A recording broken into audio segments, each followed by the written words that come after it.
अस्सलाम वालेकुम। मैं Amjadullah Khan, spokesman MBT party. जैसा कि आप लोग जानते हैं कि दारुल अमान पर जो प्रजा दरबार चलता है उसमें कई लोग मदद के लिए आते हैं। उनकी तहक़ीक़ात के बाद में जो है मैं ख़ुद आपके दरमियान में आकर उनकी मदद के लिए अपील बनाता हूँ, वीडियो अपील बनाता हूँ। मेरे साथ जो बैठे हाफ़िज़ मोहम्मद अब्दुल वहीद साहब हैं, ये बेचारे हाफ़िज़ कुरान हैं, ख़ारी है और इनका ताल्लुक़ जो है बोधन से है, लेकिन पिछले 5-6 साल से 7 साल से बेचारे जो है हैदराबाद में ही यहीं कहीं अंबरपेट CPL एरिया में रह रहे थे। तो इत्तेफाक से ये है कि ये बेचारे CPL की जो प्रेम नगर की मस्जिद है वहाँ पर मस्जिद में जो है पिछले 2 साल से इमामत कर रहे थे। इत्तेफाक से ये हुआ कि इनको आज से तकरीबन 3 साल पहले एक एक्सीडेंट हुआ था। वो एक्सीडेंट में ये बेचारों का ये हाथ टूट गया था और ये पैर टूट गया था। ये अभी इनके हाथ में रॉड है, ये पैर का भी हाल में इलाज यानी रॉड निकाले, लेकिन पहले पिछले एक 6 महीने पहले ये चदरघाट पे से जा रहे थे और एक मरतबा इनको एक्सीडेंट हो गया। एक्सीडेंट होने से ये जो बॉल है, कुल्ले की हड्डी जो है वो पूरी टूट गई, चकनाचूर हो गई। उसका इलाज कराई है, तकरीबन 80,000 रुपये इलाज में गए। और जिस दिन से ये एक्सीडेंट हुआ ये बिल्कुल कोई काम के नहीं रहे, घर में रह गए। इमामत को भी नहीं जा सक रहे मस्जिद में 1 साल से, और आप घर में रहने की वजह से फाइनेंशियली बहुत प्रॉब्लम में आ गए। और एक क्या हुआ कि इनका एक्सीडेंट से कुछ दिन पहले इनको एक्चुअली 2 लड़कियां 2 लड़के हैं। एक बड़ी लड़की की शादी की है, उसमें भी वो शादी में भी कुछ कर्ज में आ गए और ये एक्सीडेंट में कर्ज में आके बेचारे जो है तकरीबन 1 लाख 1.5 लाख रुपए का कर्ज हो गया।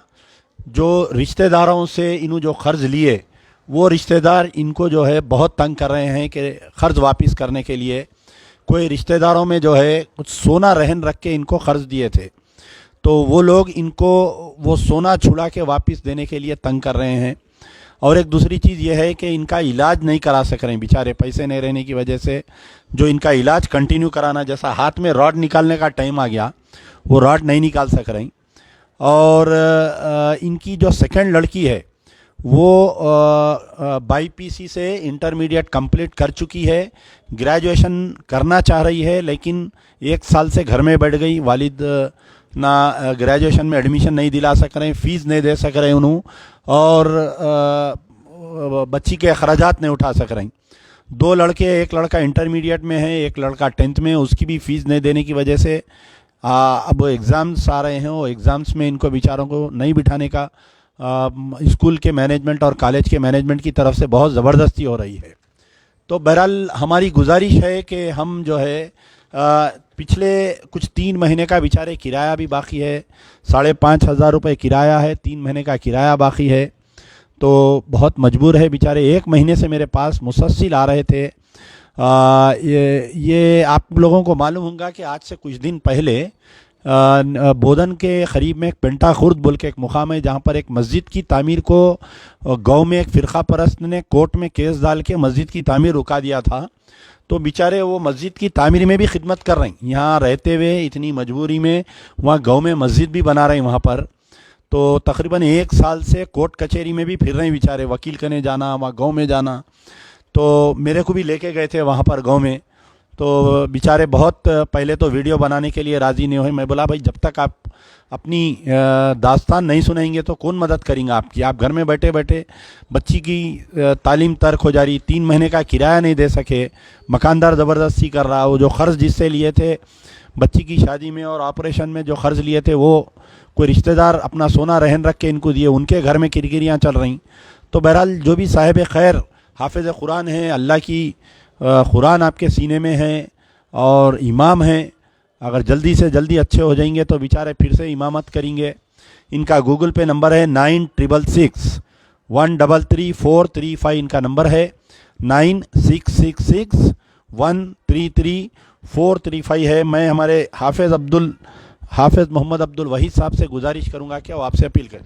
ये आप पहला एक्सीडेंट कब हुआ आपको? पहला एक्सीडेंट 3 साल हो रहा। जी, एड़पल्ली बोल के मकाम है, एड़पल्ली? वहाँ एड़पल्ली कहाँ पर आता है ये एड़पल्ली?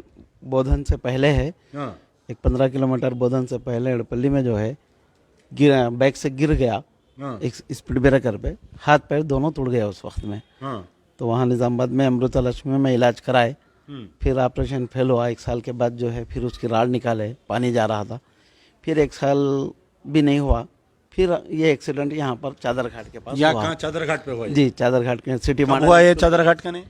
मई की 4 तारीख को हुआ। सिटी मॉडल स्कूल में से बच्चा निकल के मार दिया, तो बाइक ऊपर गिरने से जो है ये कुलिया की हड्डी टूट गई। इसका ऑपरेशन डॉक्टर ज़ियाउर रहमान साहब करे जी, चंपापेट दवाखाने तो के अब आप ये एक्सीडेंट से पहले हुई बच्ची की शादी आपकी एक्सीडेंट के बाद में हुई? पहले हुई। तो अब आपको ये शादी का खर्चा और ये एक्सीडेंट का कितना खर्चा है अब आपके ऊपर? अभी इस वक्त ये खर्च जो ऑपरेशन का है, ये खर्च 1 लाख रुपए है देना लोगों को। बच्ची की शादी का जी, उसमें एक 50,000 रुपये तक खर्च है। तो 1.5 लाख रुपए खर्चा है आपके ऊपर। अब आप बिल्कुल 1 साल से बिस्तर पे है आप, जी हाँ।